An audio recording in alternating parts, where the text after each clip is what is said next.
कुछ पत्नियां अपने पतियों का भाई साहब गजब का टेस्ट लेती हैं। एक पत्नी ने अपने पति से पूछा कि हम लोग बचपन में जब स्कूल में पढ़ते थे तो एक बहुत मस्त कविता थी, पर मुझे याद नहीं आ रही है, तुम्हें याद है क्या? तभी पति बोला, मेरी क्लास में तो दो थीं, एक कविता शर्मा और एक कविता पटेल, दोनों ही एकदम मस्त थीं। बस उसी दिन से पति सीधा सो नहीं पा रहा है, और यही नहीं, गद्य और पद्य दोनों सूझे हुए हैं। भाई साहब, इस बार अच्छा हुआ कि भाषा विवाद में ममता बनर्जी शामिल नहीं हुई, वरना हम लोग हम्बा हम्बा, बम्बा बम्बा, खम्बा खम्बा कैसे बोलते। एक लड़के ने दूसरे लड़के से पूछा कि यार कब माना जाए कि प्यार सच्चा है? तो दूसरे लड़के ने कहा कि जब प्रेमिका में चुड़ैल दिखने लग जाए तब समझ जाना तुम्हारा प्यार सच्चा है। पिछले दिनों एक दामाद अपने ससुराल लखनऊ गया। सास ने पूछा, बैगन शरीफ पका लूं या भिंडी मुबारक, या पालक पाक खाना पसंद करेंगे?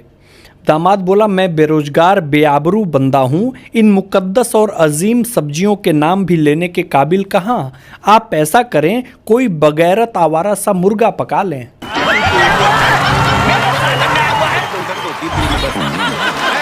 भाई साहब, इस दुनिया में सांप और पति दोनों के नसीब एक जैसे होते हैं।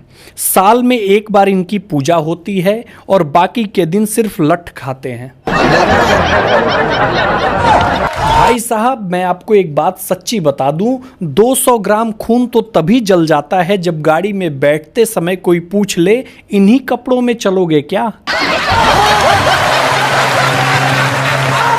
अभी अभी गुरु पूर्णिमा बीता है, लेकिन एक बात मैं आपको बता दूं, पुरुष की अंतिम गुरु उसकी पत्नी होती है। उसके बाद न उसे किसी ज्ञान की जरूरत होती है और न कोई ज्ञान काम आता है। कल एक बिहार के चाचा जी कह रहे थे कि मुझसे कई दोस्तों ने पूछा कि तुम चुनाव क्यों नहीं लड़ लेते, तो चाचा जी ने कहा कि एक बार जिसका चुनाव किया था, अब उससे ही लड़ते लड़ते फुर्सत नहीं मिलती, तो चुनाव क्या लड़े। इन दिनों पतियों को कूटने का केस बहुत आ रहा है। पहले की महिलाएं सिर्फ मिर्च मसाला कूटती थी, फिर ये सब मिर्च मसाले सब रेडीमेड आने शुरू हो गए, इसलिए अब पतियों को कूटती हैं। कल एक शराबी शराब पीकर अखबार वालों को कोस रहा था कि कीड़े पड़ेंगे तुम्हें अखबार वालों, कुंवारे की राशि में अगले महीने संतान प्राप्ति लिखते हो। इस दुनिया में 98% महिलाएं अपने पति के दोस्त को पसंद नहीं करती हैं, लेकिन पतियों में उल्टा है, 100% पति अपने पत्नी की सहेलियों को पसंद करते हैं। कल एक अंकल मोहल्ले में अपने बेटे को समझा रहे थे कि देखो बेटा, बहुत बदमाशी तुम्हारी चल रही है, बदमाशी कितना भी करो, लेकिन एक बात कान खोल के सुन लो कि जीवन में इतने काबिल बन जाना कि तुम्हारी गर्लफ्रेंड का बेटा तुम्हें कहीं देखे तो बोले कि काश यही मेरे पापा होते। भाई साहब, इन दिनों बहुत भागम भाग मची है। दामाद संग सास फरार, जीजा संग साली फरार, देवर संग भाभी फरार, बुआ संग भतीजा फरार, चाची संग भतीजा फरार, समधी संग समधन फरार। कैसी भागम भाग मची है भैया। एक बात आपको 100% बता रहा हूं, आप ये बाजार में चेक कर सकते हैं।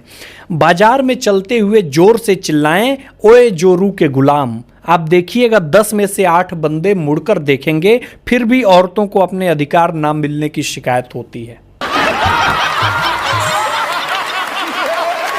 एक टीचर ने बच्चे से पूछा कि बेटा, अरेंज मैरिज और लव मैरिज में क्या अंतर होता है? बच्चा भी कमाल का बोला कि सर, अरेंज मैरिज वालों के घर में बच्चे पैदा होते हैं और लव मैरिज वालों के घर में प्यार की निशानी पैदा होती है। कल मैंने एक शादीशुदा से पूछा कि पत्नी का मन कैसे भटकाएं। उसने अद्भुत जवाब दिया। उसने कहा कि बीवी का झगड़ते वक्त मन कैसे भटकाना है बताता हूँ। जब भी आपकी पत्नी आपसे लड़े तो सिर्फ इतना कहिए कि सुंदर हो तो कुछ भी बोलोगी। आप देखिएगा ये 100% काम करता है। कल गाजीपुर के एक आशुतोष नाम के लड़के को नौकरी के ऑर्डर में लिखा था कि सरकार की तरफ से आपको क्वार्टर मिलेगा, और आशुतोष इतना भोला था कि अगले दिन ज्वाइनिंग के दिन सुबह सुबह सोडा लेकर ऑफिस पहुंच गया। कल एक शादीशुदा ने अपने फेसबुक के वॉल पर गजब का लाइन लिखा। उसने क्या लिखा कि ना बेटा देखभाल करेगा, ना बेटी निहाल करेगी, बीवी से बनाकर रखो अच्छा व्यवहार, वही बुढ़ापे में ख्याल रखेगी। मेरी पत्नी मेरी हस्ती, उसी ने लिखवाया है जबरदस्ती। पिछले दिनों एक बहन जी अपने 32 दांत दिखाकर फोन में लॉक लगवाई थी। अगले दिन उनका एक दांत टूट गया। 4 दिन हो गए बेचारी का फोन ही नहीं खुल रहा। अलग दुख है। कौन कहता है कि पत्नियां अपने पति से प्यार नहीं करती? महिलाओं को भले ही स्वर्ग में जगह मिल जाए, मगर वो नर्क में जरूर झांक कर देखेंगी कि कहीं उनका पति किसी राक्षसी के साथ तो नहीं है। अमरूद खाते समय कीड़ा नजर आ जाए तो कोई चिंता की बात नहीं है। चिंता की बात तो तब होती है जब कीड़ा आधा दिखता है। पिछले दिनों एक व्यापारी अपना काम करवाने के लिए एक ऐसे राजनेता के पास गया जिसकी ईमानदारी के लोग कस्में खाया करते थे। व्यापारी ने कहा, सर, हम अपने काम के मंजूरी के बदले आपको एक नई कार पेश करना चाहते हैं। मंत्री बोले, नहीं नहीं, मैं इसे मुफ्त में नहीं ले सकता, मैं इस कार के बदले कुछ पैसे देना चाहता हूँ। बहुत समझाने के बाद व्यापारी मान गया और बोला, ठीक है साहब, कृपया 1 रुपया दें। मंत्री जी ने 2 रुपए का सिक्का दिया। व्यापारी ने मजाक में कहा कि सॉरी सर, मेरे पास वापस करने के लिए 1 रुपए नहीं है। मंत्री जी भी कमाल के बोले कि कोई बात नहीं, आप मुझे मेरी पत्नी को 1 कार और दे दीजिएगा। कुछ लोग भाई साहब इन दिनों मार्केट में गलत अफवाह फैलाए जा रहे हैं। अब ये नया अफवाह कौन फैला रहा है कि महिलाओं को ऑक्सीजन की जरूरत नहीं होती है, वो सिर्फ तारीफ से जिंदा रह सकती हैं। क्या सोच है रे तेरी? कल एक लड़की का फोन आया। लड़की ने कहा, कविता बोल रही हूं। मैंने कहा, पूरी आती हो तभी बोलना। उसने गुस्से में नॉनसेंस कहा और फोन काट दिया। भाई साहब, अगर चाइना का कोई व्यक्ति 5 फीट से ऊपर का दिख जाए तो समझ जाइएगा कि अपने भारत का कोई व्यक्ति कैलाश मानसरोवर से आगे की यात्रा की है। मुझे एक बात नहीं समझ में आती है कि औरत अपने बच्चे को कृष्ण बनाकर तो खुश रहती है, लेकिन पति में जरा सा भी कृष्ण नजर आ जाए तो मार मार कर भैरव बाबा बना देती है।